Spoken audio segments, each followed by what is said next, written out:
Hey, everybody. It is Kelly Nielsen, the Grief Guru, and it is Thursday. So we are having our Thursday live coaching call here in our grief relief group and on YouTube. And I am sorry we weren't here last week. I actually was feeling a bit under the weather, and so we didn't have a coaching session last week. But generally speaking, every Thursday right now at noon, kind of over the lunch hour, we set aside about a half an hour to an hour to just make ourselves available to answer any questions you have, talk about what you're struggling with. We just create this space and time to make room to be able to do some live coaching. So if you're here, say hello, drop a comment below, let me know where you're tuning in from. It's just me this week, but other weeks we have other folks that are on our other coaches on our Grief Guru coaching team that will jump in as well and share their experience, their point of view, their story, and make themselves available to answer questions that you have. So my hope for this time is that we have a lot of engagement and that it's a discussion. So go ahead and at any point, just drop a comment question below and we'll respond to it live. But what I wanted to talk about a little bit about today is the relational isolation that you feel when you're dealing with grief and loss. We did an event last night and we were talking about it. It came up quite a bit, how isolating grieving can be. And it's isolating for a lot of reasons. First of all, we tend to isolate ourselves. We tend to get really inwardly focused, and dealing with grief takes a ton of emotional and physical energy. So some days and a lot of days, it may be all you can do to just get out of bed, or maybe you don't even get out of bed, right? But getting out of bed, taking a shower, doing the basic things that life requires can zap all of our emotional energy. So a lot of times we don't feel like talking to people. We don't feel like connecting to people. And so that can be isolating. And you want to be careful not to do that too much, because we're not islands. We're meant to go through this thing called life together with other people. And so I want to encourage you to at least find a couple of people that you can check in with regularly, and that you don't just go become a hermit, for an unending period of time. But the second reason that we can feel isolated when we're grieving is because grief scares people. Death and loss is scary to people. So when you lose someone close to you, it's a reminder of that for other people. So your loss, your experience, what you're walking through can be really scary and uncomfortable for other people. Now, I don't think that makes it okay or right that they distance themselves from you, or they don't say anything because they don't know what to say and they don't want to say the wrong thing. Like, it doesn't make it right, but it's just the reality of the situation. For a lot of people, our loss is uncomfortable for them and they don't know what to say. So I say all that to just give some people some grace, that we can try to understand that our situation makes people uncomfortable and it scares them. So give them some grace. But the other thing that we can do is to help them help us, right? And so we need to advocate for ourselves. We need to be clear about what we're wanting and needing in this season of recovery, and let people know how to help us.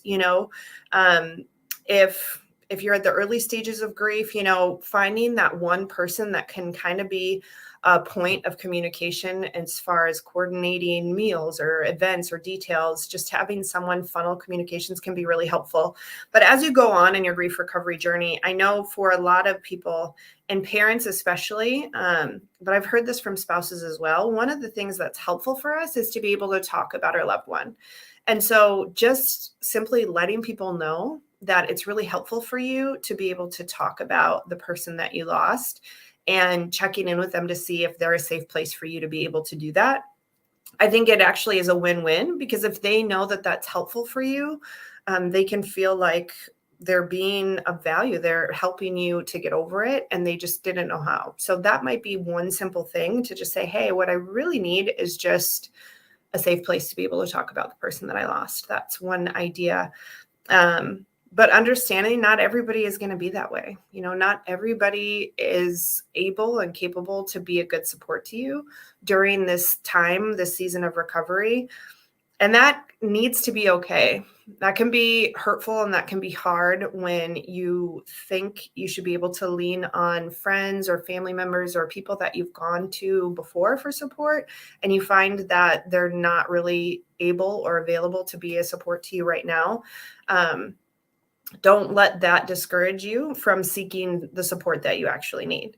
So that's another point that I always bring up with people, is that most times we need to go out and find specific support for grief recovery. We need to really surround ourselves with people who get it. We need to surround ourselves with people who are going through the same thing and are committed to moving forward and can be just that safe place for us to just be exactly where we are. If we're having a tough day, a place to share that we're having a tough day. If we need encouragement or advice, we just really need to find the place for that. And so what I'm saying is, if you don't find that in your current circle of friends or family, go out and find it specific to your grief recovery, which can be a different challenge in and of itself, because as I've been in this space for about 5 years now, I really have kind of found two main camps of people, and I don't exist in either camp. And so I bet a bunch of you kind of don't exist in either camp. There's one camp of people that say, oh, you should be over it. It's, they want to minimize it or dismiss it, or say that you should be feeling better by now. Or if you're a Christian, like, oh, you can do all things through Christ, and all these like kind of cliche sayings and say that you should just be over it.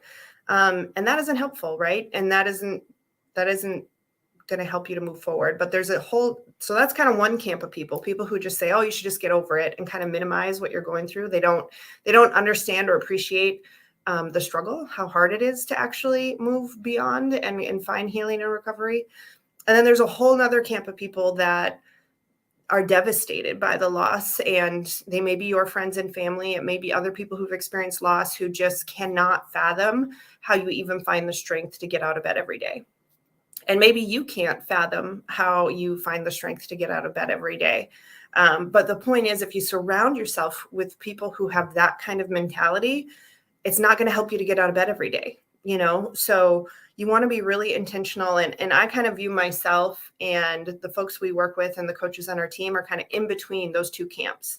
We absolutely understand how hard it is. We're not here to minimize or say that this is easy or instant. We're here to say that recovery takes a lot of hard work, and it's the hardest thing I've ever gone through. But we're also not going to say you can't do it, or that you'll never recover from this, or that you're going to be devastated and full of sorrow for the rest of your life. We live in the middle, where we say healing is completely available to you and recovery is completely possible, but it's not easy and it's not instant. And so we really work to walk with you through it, not just give you some cliche sayings. We're here to actually walk with you through it on the bad days and on the good days, and give you tools that are actually helpful. So yeah, feeling isolated and having relational issues when you're walking through grief is totally common. And it just kind of compounds the hurt, because you're already hurting. You're already trying to deal with grief. And then all of a sudden, all the people around you kind of don't understand what you're going through and can either distance themselves from you or say ignorant or insensitive things, which just hurts all the more. I think the challenge for us is to not get offended, to do the best that we can to not get offended if people say insensitive or ignorant things. If someone says something insensitive or ignorant, it's because they most likely haven't gone through loss. And God bless them. If they don't know what it's like to go through loss, they just don't know, And so we can, be patient and kind and forgiving, and just understand they just don't know what they don't know. But it's up to us. Like we always say, healing is our responsibility. So finding the right support is our responsibility. And we have to recognize that if the people that we usually go to for support aren't, for whatever reason, a good source of support for us in our grief recovery, then it's up to us to go find the places for the good support. And that's entirely why we have our Facebook group. I'm sure a bunch of you are tuning in from our grief relief group on Facebook. And that is the intention and purpose of that group, is that it's all people who are recovering from grief.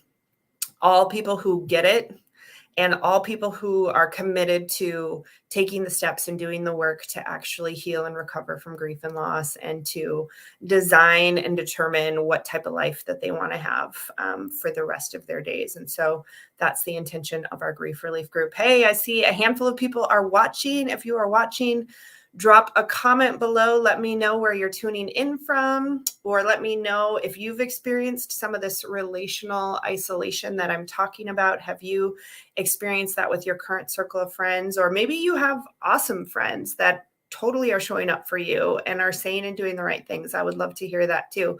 It's just been in my experience and the people that I've worked with, that is definitely the exception as opposed to the rule. So, hey, Bakersfield, California, what's up? I think I know who that is. What do you say about this relation stuff? Have folks in your life shown up for you in a helpful way, or have you found that going through this loss has kind of put some distance between you and your loved ones, your family and friends? Let me know. Or another thing to let me know is, what have you done to kind of bridge the gap? What have you done to try to close the gap with this relational distance that you have with the people around you? I know I had a sticky thing actually with one of my best friends, one of my dearest friends. We had a bump in the road because she said something related to the loss that hurt my feelings, and she couldn't understand why it hurt my feelings. And we had a bit of a disagreement about it. And so the other piece I want to add in here is that if relationships are worth it, it's worth entering into the awkward space.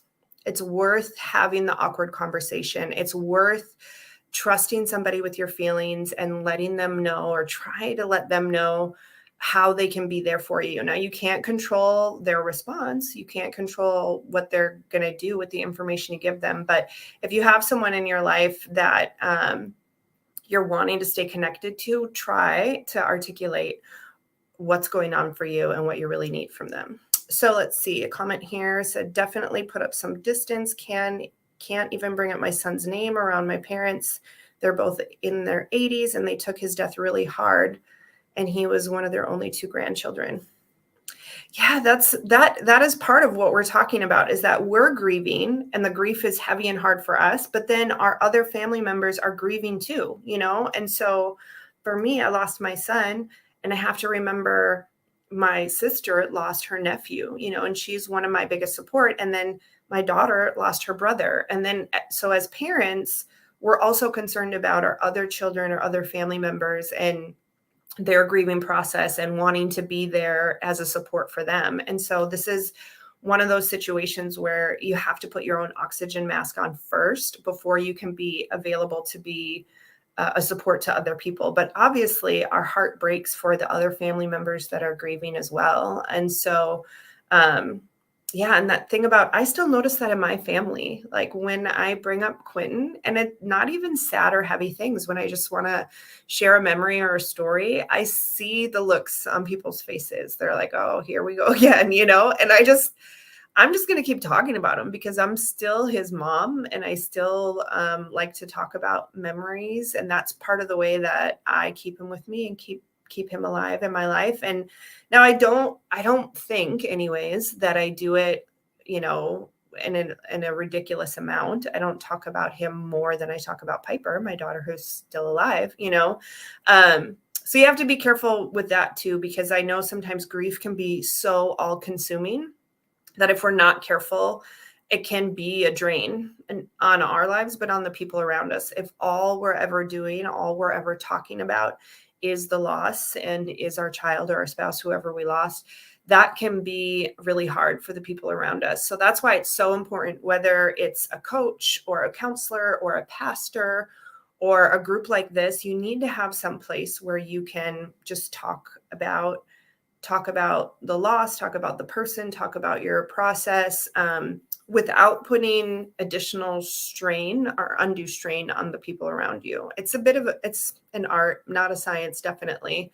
But I just want to advocate for you guys that are in grief recovery that you deserve to have and need to have support around you that is affirming and encouraging and can be there when you have tough days and can cheer you on as you take steps and recover. Because that's what it's about, right? And recovery is just exactly that. It's just one step after another, and it's learning these skills and learning how to do it well. So thanks so much for your comments there. Anyone else that's watching that has a comment, question regarding grief? It can be about relationship stuff, or it can just be about grief in general, about your recovery. Always here to that's exactly what this time is for, is to make ourselves available to answer questions. Also, always curious to hear where you're at in your grief recovery journey in terms of timeline, but also in terms of how recovered you feel. So for me, I lost my son a little over 4 years ago. We just had the 4-year mark on July 8th. So curious if you're tuning in, who is it that you lost and when did they pass away? And where would you rate yourself if 0 is totally debilitated, not getting out of bed, consumed with sorrow and grief, and 10 is totally healed and recovered, that you are waking up excited for life, excited for your future? What would you give yourself today? And how long have you been at that number? Do you see yourself progressively improving and getting better over time? Or do you feel like you are stuck or have been stuck for a certain period of time? These are just good questions to ask yourself and reflect within yourself, because it doesn't happen by osmosis. Healing and recovery, in my opinion, doesn't just happen on its own. And we should pay attention to how well we're recovering or how we're not recovering. Let's see, your short-term memory took a huge hit, very noticeable. Absolutely. That actually is a thing. Our cognition and memory are affected, especially with sudden traumatic loss. It's got a name. It's called grief brain. And what happens during this time is that your brain is jumping around from all sorts of different states, right? From sad to angry to confused it's very disorienting for your brain. And so your cognition and your short-term memory, that's a very common symptom and side effect of grief and loss. So quick antidote for that, and it's not instant, but the more patterns and structure you can place into your day, our brains really, really thrive on order and predictability and patterns. Our brains are always looking for patterns, creating patterns, looking for shortcuts. And so if you're having issues with memory or cognition, first of all, you want to do everything you can to restore your sleep. If your sleep is being affected or interrupted, you want to do everything you can to restore your sleep. And then anything else that you can do to create structure and patterns in your day is actually also going to help with your sleep and help with your memory and cognition in general. So if you can wake up at the same time every day, go to bed at the same time every night, and have a little bit of a nighttime routine, all those things are going to indicate to your brain that's going to create a pattern for going to bed at night. And even eating simple things like showering at the same time every day, eating your meals at the same time every day, any kind of predictability that you can put in your life is going to help to restore order in your brain. I know it may sound kind of simple, but it really is the way that our brains work. And the other bit to remember about that is that these things don't happen instantly. So you want to start, let's say you start going to bed at the same time every day. Your brain isn't going to pick that up as a pattern until you've done it for a couple of weeks. So I would think about the things that you can consistently do repeatedly to create that structure, whether get up at the same time every day, go to bed at the same time every day, eat meals at the same time. Pick just a few of those things and commit to doing it for 3 weeks. And I bet you will see some improvement in your cognition and your memory. Because right now, like I said, your brain is in a chaos mode and it kind of jumps around from state to state, and you're expending too much energy in other places. And so the energy that you need to think clearly and to concentrate and to remember things is kind of leaking out in other ways and in other places. So I hope that is helpful for you. So you said 4 in holding. So I'm assuming you're saying a 4 in holding. Is that in terms of your grief recovery? So out of a scale of 0 to 10, you would say that you're a 4. And 4 in holding, I'm assuming you've been in a 4 for a while. So I'd have 2 follow-up questions. Number 1 is, how long have you been kind of stuck at a 4? And second question would be, what have you tried in terms of your grief recovery so far? Have you gone to a counselor? Have you gone to support groups? Have you read any books? You're obviously tuning into this, and I think you're tuning in through YouTube. So that's awesome that you're looking for some recovery tools that way. But what else have you done in terms of your recovery? So someone else said it's been almost a year and probably out of 5. Okay, so even this, you guys, is a great place to start. I mean, before today, have you ever asked yourself that question? Like, how would I judge my recovery? The self-awareness to even acknowledge this is where I'm at in my recovery, and then having the conversation, is this where you want to be 6 months from now or a year from now? Do you still want to be out of 5 or a 4? And if not, then what are the action steps that you're going to take to increase that number, improve that number? Because it doesn't happen by osmosis, unfortunately. And it breaks my heart that I talk with people who lost a loved one 5, 10 years, and they're still just very stuck at the early stages of grief recovery because they either tried to stuff it down and ignore it, or they ran around and tried to distract. There's a whole bunch of reasons why your healing could get stuck, but you're in control of that. You can actually take steps to increase that number. You just need to decide that you're going to do it and then determine what those steps are in order to increase it. So for those of the 2 of you that are here, and there's a few other people watching, if you're watching and care to share with us, we're asking on a scale of 0 to 10, 0 being devastated by loss, 10 being completely healed from loss, what would you rate yourself today? And have you been stuck at that number for a while, or do you see it progressively getting better over time? How would you describe your grief recovery journey? Because the thing is, 3 months from now, 6 months from now, a year from now, time is going to continue to go on. Life is going to continue to go on. For those of us that are still here, that's what happens. Life continues to go on.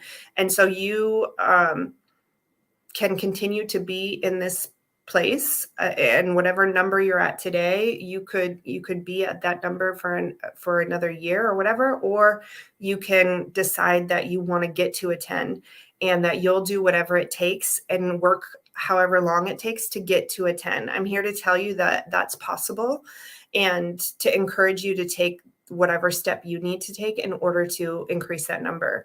I'm not sure if you guys are familiar with my story, but for me, when I lost my mom to suicide, I thought I would never get over it. I thought I was just going to be sad for the rest of my life. And I just kind of came to peace with that. I was like, well, I guess I'm just going to be sad for forever.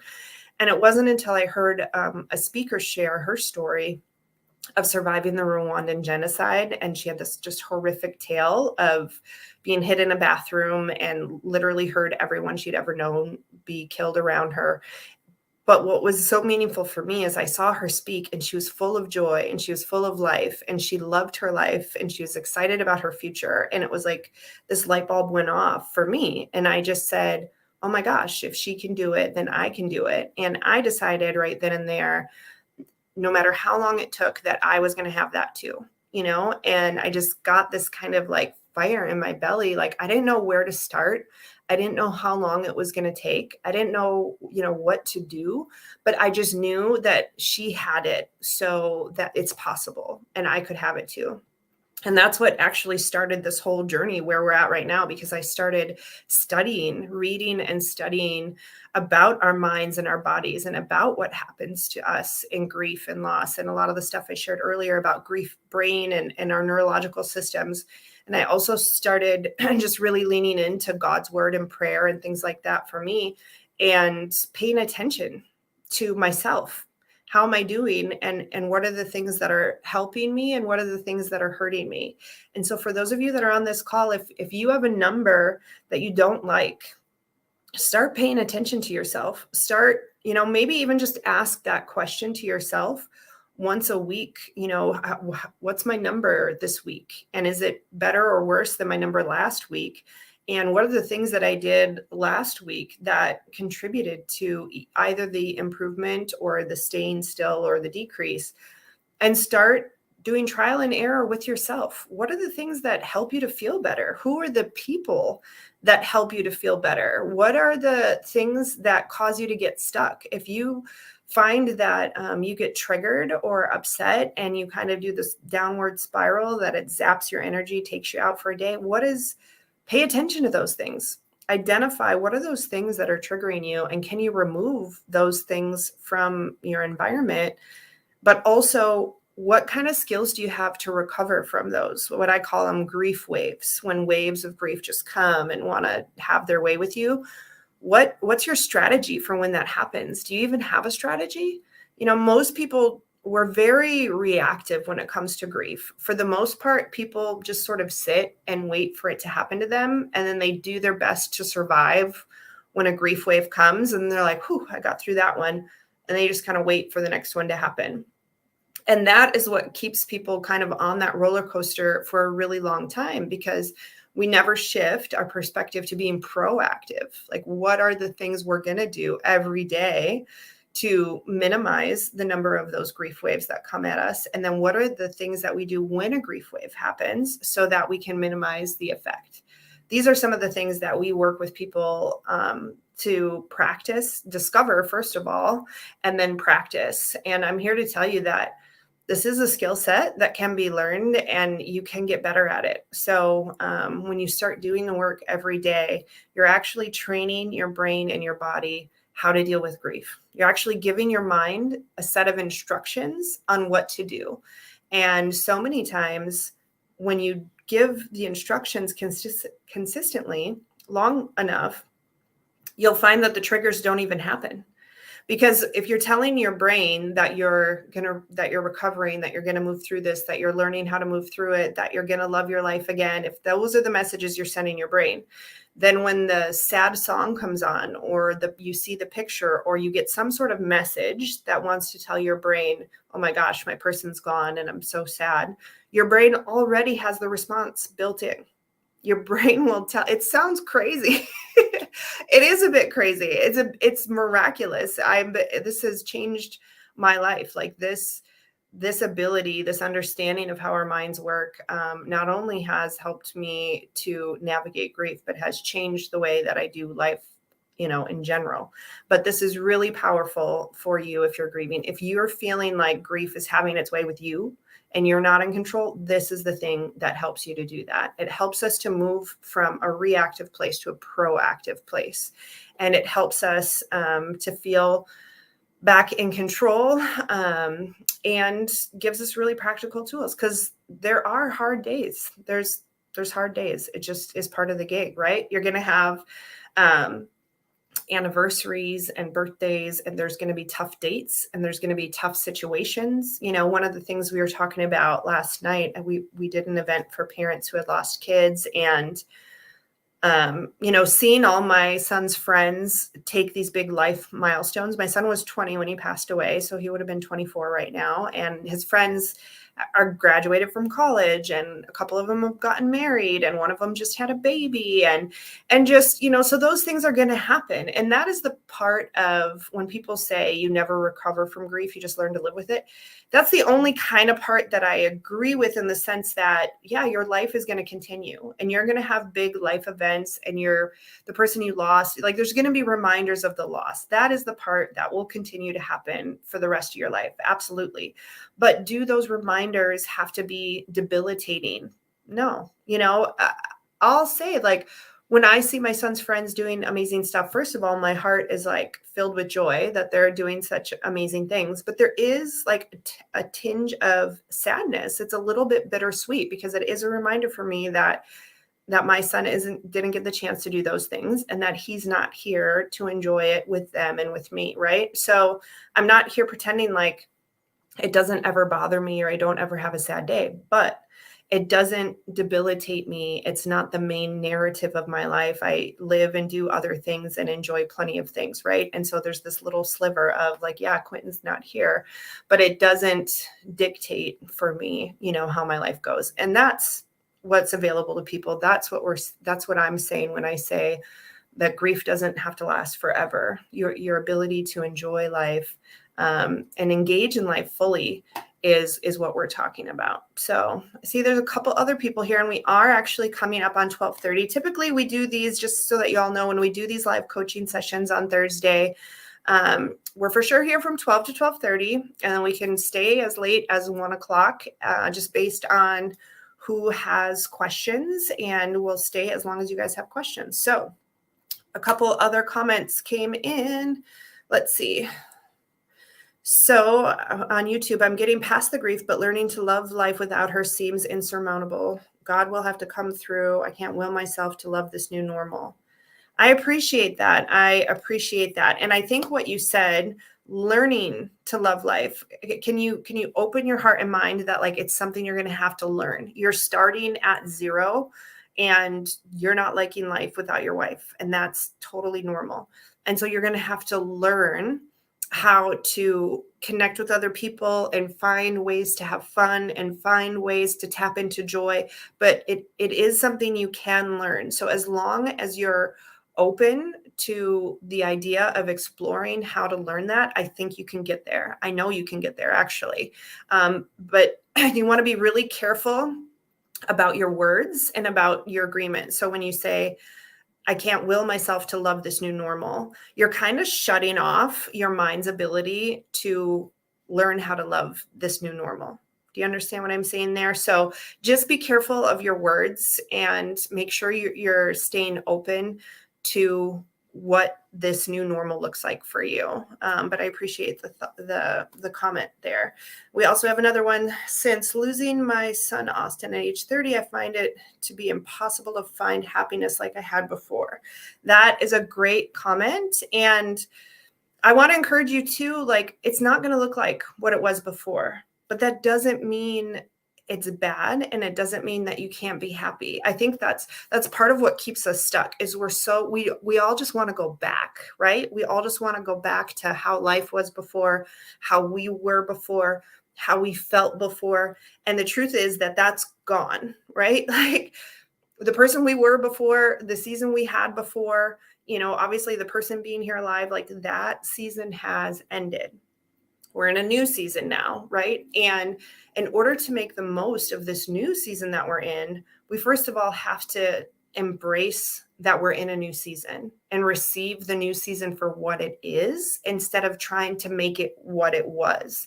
If you're trying to make it what it was, you will forever be disappointed and disillusioned because it will never be what it was again, right? But that doesn't mean that this new season doesn't hold opportunity, potential, joy. Like there's a whole bunch of things waiting for you in this new season. But as long as we're trying to make the new season the old season, we're going to be discouraged. We're going to be confused. We're going to be, upset, all those things. Just think about even seasons in terms of weather. If it's winter, and I'll speak for myself because I grew up in Minnesota and I hated the winters. And part of the reason I probably hated the winters is I didn't embrace the winter for what it was. I just was always comparing it to summer and wishing and waiting for it to be summer again. And thankfully, in my case, summer comes around every year. But if you're in a season and comparing it to a previous season and not appreciating it for what it is, then you're missing out on what's right in front of you. And oftentimes it's embracing this season that prepares you and moves you into the next season. So I know that this is easier said than done, but I want to just encourage each of us to chew on that a little bit and think about, what do you have right now in this season that you can be thankful for? What's going on right now in your life that you can be appreciative of? What do you have coming up that you can be excited about? Let's try to minimize or at least put some boundaries around how much we're focusing on a previous season and comparing to a previous season. Because like my son isn't here physically, and he won't be, right?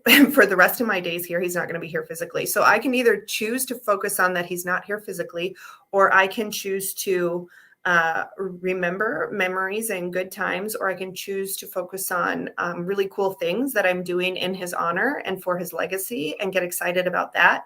Like it's a matter of focus and perspective. So I hope that that is helpful for you. Yeah, Facebook user, thank you for that. My pleasure, my pleasure. Does anyone else have any other questions, comments, concerns? I'm happy to hang out for a little bit longer if you have something that is on your heart and mind. Otherwise, we will probably wrap up here shortly. But just a reminder again, two thoughts. Number one, we do this every Thursday over the lunch hour. It's either myself and or other folks on our Grief Guru team.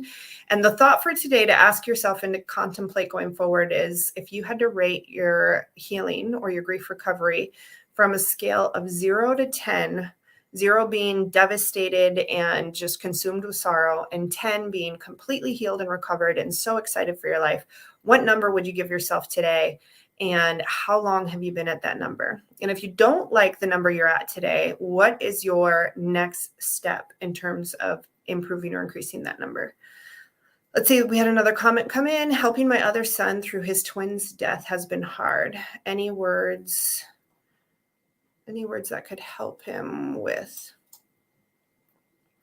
Yeah, it's really hard when we're a parent that's lost a child and then we have other children that have lost a sibling. It's a really hard space because our heart breaks as the parent who lost the child, and then our heart breaks for our other children that are grieving as well.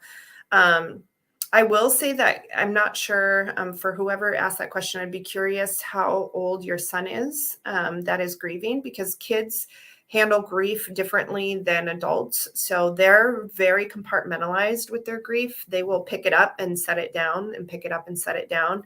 I don't profess to be an expert on helping kids through grief. I just know in my own daughter's experience, she really didn't deal. It was about 2 years after he passed when she really, really dealt with it and was hit really hard with it. And so to just give your children space to process the way that they need to. And I really would recommend finding some specific help for them, because grief recovery for all of us, for us and for our kids, is putting your own oxygen mask on first before you can help others. And so you taking good care of yourself and getting the support you need and modeling that for your son is one of the best things that you can do.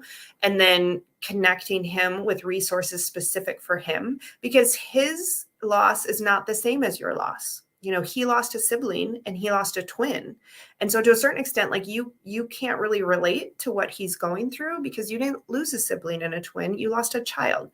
So it's a different experience, and just acknowledging that it's a different experience. And, you know, teenagers, I tried taking my daughter to some peer groups and she went once and then didn't want to go again. So it's tough, you know, we can't make them get help. We need to just meet them where they're at and offer help when they ask for it. But so I guess if anything, I would just let him know that you're here and available. And if he ever wants to talk, he can certainly talk to you, and you're here to help him find the resources that he needs for his recovery as you find the resources that you need for your recovery. But really, I'm such a fan of, I think the best thing you can do as a parent is take really good care of yourself and really model and demonstrate what it looks like to find support and recovery. And your example speaks volumes. Your example is really showing them the way how to do it for themselves. I hope that was helpful for you.